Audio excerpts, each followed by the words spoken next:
नमस्कार मेरे प्यारे साथियों, नक्षत्री चैनल में आपका स्वागत है। आज मैं आपके सामने ऐसे प्रसंग की चर्चा को लेकर आया हूँ।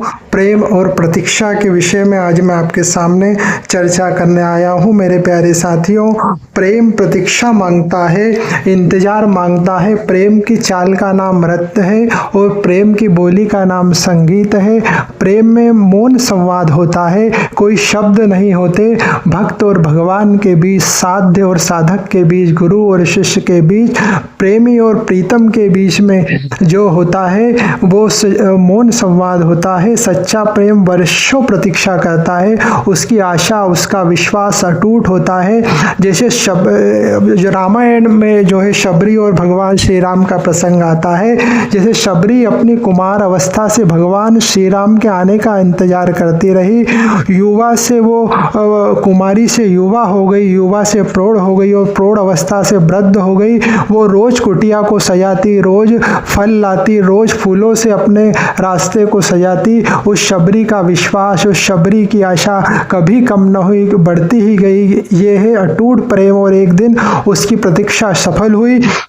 प्रभु श्री राम उसकी कुटिया में आए, प्रेम सफल हुआ, भक्ति सफल हुई।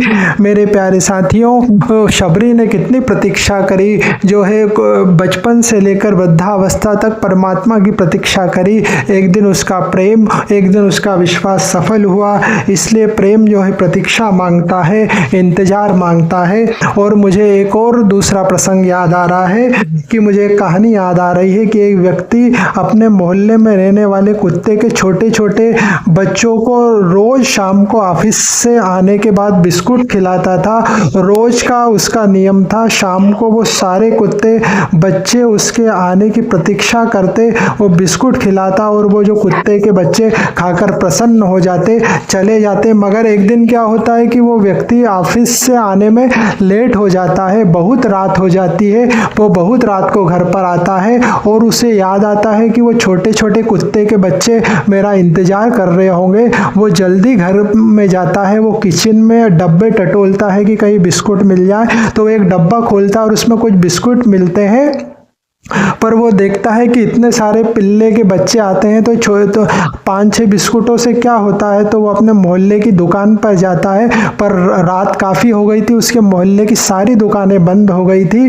तो वो फिर से अपने घर पर जाता है और उन्हीं बिस्कुटों को लेकर अपने मोहल्ले के नुक्कड़ पर चला जाता है जहाँ बच्चे इंतजार कर रहे थे। पर वो क्या देखता है कि जो रोज 8-10 बच्चे आते थे, सारे कुत्ते के बच्चे चले गए, बस एक छोटा सा पिल्ला उसका इंतजार कर रहा है। तो उसने जो 5-6 बिस्कुट लाए थे ना, वो उस पिल्ले को खिला दी। वो पिल्ला खाकर खुश होकर चला गया। तो इस कहानी से हमको प्रेरणा मिलती है कि ईश्वर भी हमको प्रतीक्षा करवाता है, हमको वेटिंग करवाता है, हमारी परीक्षा लेता है। जो उसकी परीक्षा में, जो उसकी प्रतीक्षा में, जो इसका इंतजार करता है, उस पर अटूट विश्वास और अटूट श्रद्धा रखता है, उसकी प्रतीक्षा करता है, एक दिन जरूर वो उसके पास ईश्वर आता है, उसकी हर समस्याओं को हल करता है। मगर वो टूट जाते हैं जो ईश्वर पर विश्वास खो देते हैं, जो भरोसा खो देते हैं, उन्हें कुछ भी नहीं मिलता। जैसे सब चले गए, वो एक बच्चा बैठा रहा कुत्ता का, उसने बिस्कुट पाया और उसका पेट भर गया। इसी तरह मनोकामनाएं हमारी पूर्ण होगी, बस हम ईश्वर पे विश्वास रखें। देखो, हमारी कोई इच्छा नहीं पूरी होती है ना, तो हम भगवान के यहाँ जाना बंद कर देते हैं, हम ईश्वर बदल देते हैं। पर जो है हम विश्वास रखें, अटूट श्रद्धा रखें, धैर्य रखें, तो परीक्षा लेता है। क्योंकि प्रेम प्रतीक्षा मांगता है, प्रेम वेटिंग मांगता है। जब हम भगवान की प्रतीक्षा में, परीक्षा में सफल होंगे और हम प्रतीक्षा करते रहेंगे, तो एक दिन हम जरूर सफलता मिलेगी, हमारे काम जरूर सफल होंगे। मेरे प्यारे साथियों, मुझे बहुत अच्छी लाइनें याद आ रही है कि कौन कहता है कि दीदार नहीं होता, कौन कहता है कि दीदार नहीं होता, मगर हर बंदा तलबदार नहीं होता। कौन कहता है कि दीदार नहीं होता, मगर हर बंदा तलबदार नहीं होता। अर्थात कौन कहता कहता है कि ईश्वर नहीं आते, पर हर कोई उसकी तड़प का, उसकी प्रतीक्षा नहीं करता। मेरे प्यारे साथियों, मुझे आप एक और अच्छा प्रसंग याद आ रहा है कि उसी तरह जब परमात्मा श्री कृष्ण ने, भगवान श्री कृष्ण का अवतार लिया था, तो गोपियों ने, ग्वालों ने, ब्रजवासियों ने जो भगवान श्री कृष्ण की निकटता पाई थी, जो प्रेम पाया था, जो मित्रता भगवान की पाई थी, ये सब पाना बड़े बड़े तपस्वियों के, बड़े बड़े ज्ञानियों के, बड़े बड़े सिद्ध और मुनियों को भी दुर्लभ है। वो सौभाग्य उन गोपियों को मिला, उन ग्वालों को मिला, उन ब्रजवासियों को मिला, जो परब्रह्म परमात्मा श्री कृष्ण, जिसकी दृष्टि मात्र से संसार में उत्पत्ति और प्रलय हो जाता है, आज वो उन गोपियों के, उन ग्वालों के साथ, ब्रजवासियों के साथ नाच रहा है ना। भगवान जो है उन गोपियों के साथ, ग्वालों के साथ नाचते हैं, उनके साथ भोजन करते हैं, उनके साथ तरह तरह की लीलाएं कर रहे हैं, जिसके लिए देवता, ऋषि मुनि भी तरसते हैं।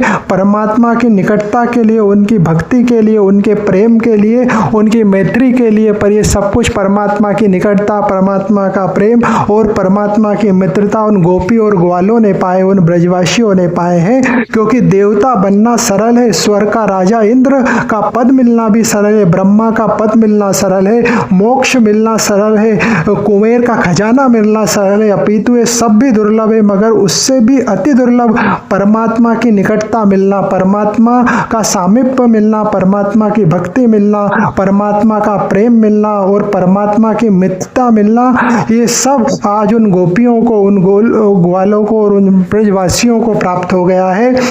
उन गांव के गोपी ग्वालों में, उन ब्रजवासियों में ना तो ब्रह्म का ज्ञान है, ना कोई, वो ब्रजवासी इतने ज्ञानी भी नहीं थे, ना उनको कोई शास्त्र पुराण जानते थे, ना कोई तपस्या करते थे वो। फिर भी परम सौभाग्य उन गोपी ग्वालों को मिला, परमात्मा की निकटता मिली, परमात्मा का प्रेम मिला, परमात्मा उनका मित्र बन गया, ना मित्र की तरह उनसे व्यवहार करता था।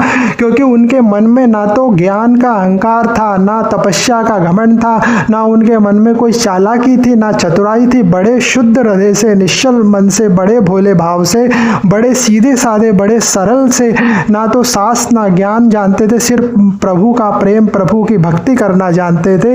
इसलिए परमात्मा ने उनको ये सौभाग्य दिया। परमात्मा कहते हैं कि निर्मल मन जन सोहे मोहे पावा, मोह कपट छल छिद्र न भावे, ना कि जो सरल इंसान है, जो भोले इंसान है, वही परमात्मा को भाते हैं, अच्छे लगते। जिनके मन में चालाकी है, जिनके मन में कपट है, ईर्ष्या है, द्वेष है, ऐसे इंसान जो है परमात्मा के प्रेम को, परमात्मा की भक्ति और मित्रता को नहीं प्राप्त कर सकते हैं।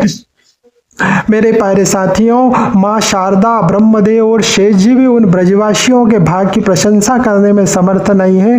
मैं दो लाइनों के माध्यम से जो रसिक बिहारी जी की है, उन ब्रजवासियों के भाग का वर्णन करता हूँ। धैर्य से सुनिए मेरे प्यारे साथियों, कि जो देवताओं को, इंद्र को और ब्रह्मा जी को भी जो सौभाग्य प्राप्त नहीं हुआ, वो ब्रजवासियों को, उन गोपी और ग्वालों को प्राप्त हुआ। क्योंकि परमात्मा उनके साथ नाचता है, उनके साथ भोजन करता है, उनकी मित्रता उन्होंने पाई, और वो तरह तरह की चीजें, परमात्मा की निकटता, भगवान श्री कृष्ण की निकटता उन गोपियों ने पाई, उन ग्वालों ने पाई। तो उनके भाग्य का वर्णन जो रसिक बिहारी जी की लाइनों से मैं करता हूँ कि भाग बड़ो वृंदावन पायो, भाग बड़ो वृंदावन पायो, जारज को सुर नर मुनि तरसत, जारज को सुर नर मुनि तरसत, विधि शंकर सिर नायो, विधि शंकर सिर नायो, भाग बड़ो वृंदावन पायो, भाग बड़ो वृंदावन पायो। उन ब्रजवासियों का, उन गोपियों का कैसा सौभाग्य है कि परमात्मा श्री कृष्ण की इतनी निकटता मिली, उनका प्रेम मिला, उनकी मित्रता मिली, जिसके लिए ब्रह्मा जी, देवता और बड़े बड़े ऋषि मुनि भी तरसते हैं। और ब्रह्मा जी और भगवान शंकर भी जिस परमात्मा की वंदना करते हैं, उस परमात्मा की निकटता, उन परमात्मा का प्रेम, उस परमात्मा की मित्रता उन गोपी वालों को मिली, क्योंकि वो बड़े ही निश्चल थे। परमात्मा का प्रेम, परमात्मा की मित्रता, उच्चतम ये भाव, जो ये मैत्री का भाव है ना, परमात्मा के प्रति जो मैत्री का भाव है, परमात्मा के प्रति जो प्रेम का भाव है, ये बहुत उच्चतम भाव है, बहुत गहरा भाव है। ये हर किसी को प्राप्त नहीं होता। वो परम सौभाग्यशाली व्यक्ति है जिसको परमात्मा के प्रति प्रेम, परमात्मा के प्रति मैत्रीता का भाव उसके मन में आ जाता है। क्योंकि विकारों में जो पड़े हैं, इच्छाओं में जो पड़े, वो इस परम भाव को, इस भाव की उच्चतम गहराइयों को समझ ही नहीं सकते हैं। क्योंकि जैसे जो पहली क्लास में बच्चा, जैसे कोई पहली कक्षा में बच्चा पढ़ रहा है, वो कोई पीएचडी की बातों को समझ पाएगा क्या? तो इसी प्रकार जो विकारों में पड़े हैं, इच्छाओं में पड़े, वो इस परमात्मा के प्रेम को, परमात्मा की मैत्री के भाव को समझ ही नहीं पाएंगे। ये कितना गहरा भाव है मेरे प्यारे साथियों। तो सौभाग्यशालियों को ये भाव मिलता है। इसलिए फिर रसिक बिहारी जी की वो लाइनें मैं आपको सुना के इस प्रसंग को जो है विराम देता हूँ कि भाग बड़ो व्रन धावन पायो, भाग बड़ो व्रन धावन पायो, जारज को सुरधर मुनि तरसत, जारज को सुरधर मुनि तरसत, विधि शंकर सिर नायो, भाग बड़ो व्रन धावन पायो, भाग बड़ो व्रन धावन पायो, रसिक बिहारी या छवि कल्पित, भाग बड़ो व्रन धावन पायो, भाग बड़ो वृंदावन पायो। धन्यवाद मेरे प्यारे साथियों। आज मैंने आपको प्रेम और प्रतीक्षा के विषय में बताया। इसका भाव है धैर्य का भाव, इसकी प्रेरणा है धैर्य रखने की प्रेरणा, इसका सार है कि धैर्य सफल होता है। धन्यवाद मेरे प्यारे साथियों। हमारे नक्षत्री चैनल को अधिक से अधिक सब्सक्राइब करें, लाइक करें, शेयर करें, ताकि ये ज्ञान अधिक से अधिक लोगों तक पहुँचाकर अपने पुण्य के अकाउंट का बैलेंस बढ़ाएं। धन्यवाद मेरे प्यारे साथियों।